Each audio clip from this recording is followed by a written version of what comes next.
কাছাকাছি, একদম কাছাকাছি বাংলাদেশের উপর বিপদ।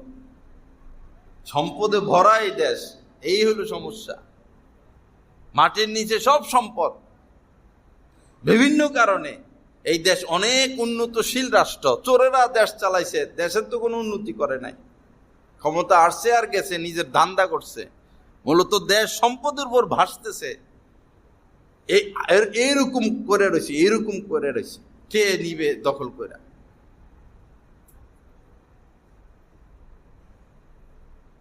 কিন্তু বিপদ আসবে আমাদের কারণে। বেশিরভাগ মানুষ সুদের সাথে লিপ্ত। বেশিরভাগ নারীরা, মেয়েরা পর্দা করে নাকি এখন জামা কাপড়ে গায়ে রাখতে তাদের রুচি হয় না।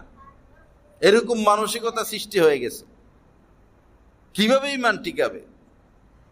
অনেক ছেলে আছে ডাক্তারি পড়ে, ইন্টার্নি করে, মানে কি যে বলে তারা, তা আমাদের থেকে তারা ইমান যে বাঁচাবে আরো কঠিন।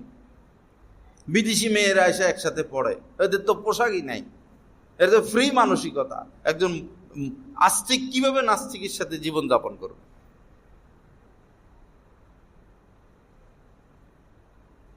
গজব যদি আসে দেশে ব্যাপক, গাজার মতো, সিরিয়ার মতো, রোহিঙ্গাদের মতো, তো মনে রাখবেন আপনাদের ধনীদের কারণে আসবে। কারণ আপনারা স্বভাবের কারণে বেশিরভাগ মানুষ সুদের সাথে লিপ্ত হয়ে গেছেন। আমি বহু শহর ঘুরেছি, এত সুদের সাথে সম্পৃক্ত মানুষ দেখি নাই। বহু শহরে আমরা যাই, আসা যাওয়া করি, খবর নেই, এত বেশি ঝোঁকা সুদের দিকে এরকম মানুষ দেখি নাই। কয়েকবার হজ হয়ে গেছে, কয়েকবার উমরা হয়ে গেছে, কত দান সদকা করে, কত বড় দিনদার, কত বড় তসবি, অথচ ব্যাংকের সাথে সিসি। কিভাবে আপনি প্রস্রাব পায়খানা খান আর আপনার সন্তানকে প্রস্রাব পায়খানা খাওয়ান? আপনার তো লজ্জা থাকা উচিত।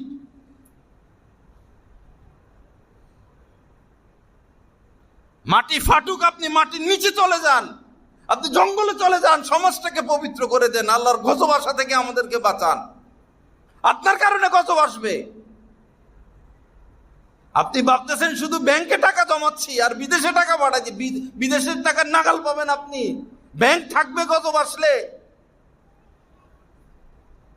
1 কোটি টাকা দিয়ে একটা পাউরুটিও তো খুঁজে পাবেন না। অন্ধকারের মধ্যে আছি আমরা, আমাদের চিন্তা ভাবনা অন্ধকার। বহু মানুষ এমন শুধু পাঠায় টাকা, শুধু বিদেশে টাকা পাঠায়, জীবনে যায়া ব্যালেন্স কত হয়েছে এটারও খবর সে হয়তো নিবে না। এই দেশে বসবাস করে, এই দেশে সে মরবে, এই দেশে তার আত্মীয়তা, এই দেশে চলাফেরা, এই দেশে শেষ। আরে বেকুব, তো তুই বিদেশে কেন টাকা পাঠাস? তুই তো গাদ্দার। আর তোরে যারা ভালোবাসে, সমর্থন করে, এরা সবচেয়ে বড় গাদ্দার। এরা জাতীয় গাদ্দার, রাষ্ট্রের সাথে গাদ্দারি করতেছে। এরা যারা রাষ্ট্রের থেকে একটা টাকা বাইর করে, এটা রাষ্ট্রীয় গাদ্দার, জাতীয় গাদ্দার। এই জাতীয় গাদ্দারকে যারা ভালোবাসে, এরা সবচেয়ে বড় গাদ্দার। এদেরকে ব্রাশ ফায়ার করে মারা উচিত। একটা মানুষের বেঁচে থাকার অধিকার নাই যারা গাদ্দারদেরকে সমর্থন করে, বেঈমানদেরকে সমর্থন করে। এরা জাতীয় বেঈমান। যারা দেশের টাকা বিদেশে পাঠায়, এরা জাতীয় বেঈমান। আর এই জাতীয় বেঈমানদেরকে যারা ভালোবাসে, এরা আন্তর্জাতিক বেঈমান।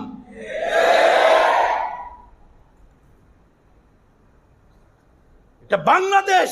আপনার উচিত ছিল আপনার অন্তরে আপনার দেশের প্রতি ভালোবাসা রাখা, দেশের বালুকানের প্রতি ভালোবাসা রাখা, দেশের একটা লতা পাতার প্রতি ভালোবাসা রাখা, দেশের মানুষের প্রতি ভালোবাসা রাখা, এক একটা বালুকানের প্রতি ভালোবাসা রাখা আমাদের উপর দায়িত্ব। এই দেশ গড়া, দেশকে ভালোবাসা, দেশকে সুন্দর করা, দেশকে সুসজ্জিত করা। কে আমরা দেশের জন্য কাজ করি? কে আমরা দেশকে ভালোবাসি? দেশপ্রেমিক কোথায়? সারা বিশ্বের মধ্যে বাংলাদেশের মানুষই এমন যে নিজের দেশকে ভালোবাসে না, নিজের দেশের পণ্য ব্যবহার করে না। বাংলাদেশই শুধু এরকম। মালয়েশিয়া বাড়ি বানাইয়া শেষ করে ফেলছে, যায় খবর দেখেন। দিল্লি বাড়ি বানাইয়া শেষ করে ফেলছে দেশের সম্পদ। সেই ইতালি, সেই আমেরিকা, সেই সুইজারল্যান্ড যাই দেখেন বাংলাদেশিদের সম্পদ কি পরিমাণ।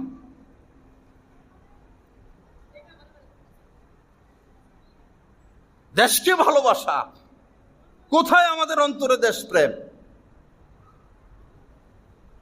আল্লাহ রাসূল যখন মক্কা থেকে মদিনার দিকে যাচ্ছেন, বারবার বারবার বারবার মক্কার দিকে তাকাইছেন। অনুপ্রাণিত হয়েছেন তিনি ব্যথা পেয়েছেন। তিনি কোনোদিন মক্কা ছাড়তেন না। মক্কা তিনি কোনোদিন ছাড়তেন না। এটা জন্মস্থান, এখানে আল্লাহ পাকের ঘর। এই মক্কা তিনি কোনোদিন ছাড়তেন না। কিন্তু উনার আত্মীয় স্বজন উনার সাথে বেঈমানি করেছে। উনার চাচা উনাকে প্রথম পাথর মেরেছে, আবু লাহাব। অথচ এই চাচার সাথে তার আত্মীয়তার সম্পর্ক ছিল। এরাই তাকে আল আমিন বলতো। দিনের কথা বলার আগে বলছিলেন যে আমি যদি বলি এই পাহাড়ের পিছনে তোমাদের দুশমন অপেক্ষমান, এখনই তোমাদের উপর হামলা করবে, তোমরা কি আমার কথা বিশ্বাস করবা? সবাই বলছে আমরা বিশ্বাস করব। তুমি আল আমিন, তুমি মিথ্যা বলতে পারো না। হাজরা আসওয়াদ, কাবা নির্মাণের পর হাজরা আসওয়াদ কে এখানে রাখবে, তাদের মধ্যে মতানৈক্য। যখন আল্লাহ রাসূল রাখলেন, সবাই খুশি যে উনি যোগ্য। সর্বোচ্চ সম্মানের অধিকারী ছিলেন তিনি। যখনই তাওহীদের কথা বললেন, যখনই একত্ববাদের কথা বললেন, তখনই তিনি নিজের পরিবারের লোক থেকে বিচ্ছিন্ন হয়ে গেলেন। তাকে আঘাত করলো, তাকে অপমানিত করলো, তাকে হত্যার ষড়যন্ত্র শুরু করে দিল। আমরা সেই অবস্থায় আছি। কাহিনী কমু, কিচ্ছা কমু, সুন্দর সুন্দর সুর দিমু, গান টান গামো, বস ইমাম সাহেব ভালো, ইমাম সাহেব ভালো। যখনই সুদের কথা আসে, ঘুষের কথা আসে, অন্যায়ের কথা আসে, নেশার কথা আসে, না উনি ভালো না, উনি ভালো না। ভালো বলেন আর খারাপ বলেন, কাহারও ভালো আর খারাপের পরও আমরা করি না। আল্লাহ পাক যদি বলে যা তোরে মাফ করে দিলাম, আর পৃথিবীর কোনো মানুষের কোনো পরোয়ার আমাদের প্রয়োজন নাই। কারো পকেটে আমাদের কোনো রিজিক নাই, কাউকে দাম দেওয়ার কোনো আমাদের প্রয়োজন নাই। আমাদের ভয়, আমাদের অন্তরে একমাত্র আল্লাহ পাকের ভয়। আল্লাহ পাকের ভয় নিয়ে বেঁচে থাকতে চাই। আর কোন মানুষের ভয়ের যারা পরিমাণ পরোয়া আমাদের ভিতরে নাই। কিসের ভয় করব? কাকে ভয় করব? তোরা তো দেশের টাকা বিদেশে পাঠাস, তোরা তো চোর, তোরা তো গুন্ডা, তোদের ভিতরে আল্লাহর ভয় নাই। তোরা নাফরমান, তোরা আল্লাহর হুকুম বর্জন করিস, তোরা মিথ্যা কথা বলিস, তোরা বিচার করে টাকা অন্যায়ভাবে টাকা ভক্ষণ করিস। তোরা যদি মানুষ হইতি তো মানুষকে তোরা কদর করতে পারতি। একজন মানুষ মানুষকে কদর করবে, অমানুষ কখনো মানুষকে কদর করতে পারে না। চোর চোরকে কদর করে, ডাকাত ডাকাতকে কদর করে, অসৎ লোক অসৎ লোককে কদর করবে, ভালো লোক ভালো লোকের কদর করবে। ভালো লোক চিনতে হয়, ভালো লোক চিনতে হয়। ভালো লোকই তো আমরা চিনি না, থাকে সারাদিন অসৎ লোকের সাথে। ভালো লোক চিনবো কোথায় থেকে? ভালো লোক চিনবো কোথায় থেকে আমরা? অন্তত যাত্রা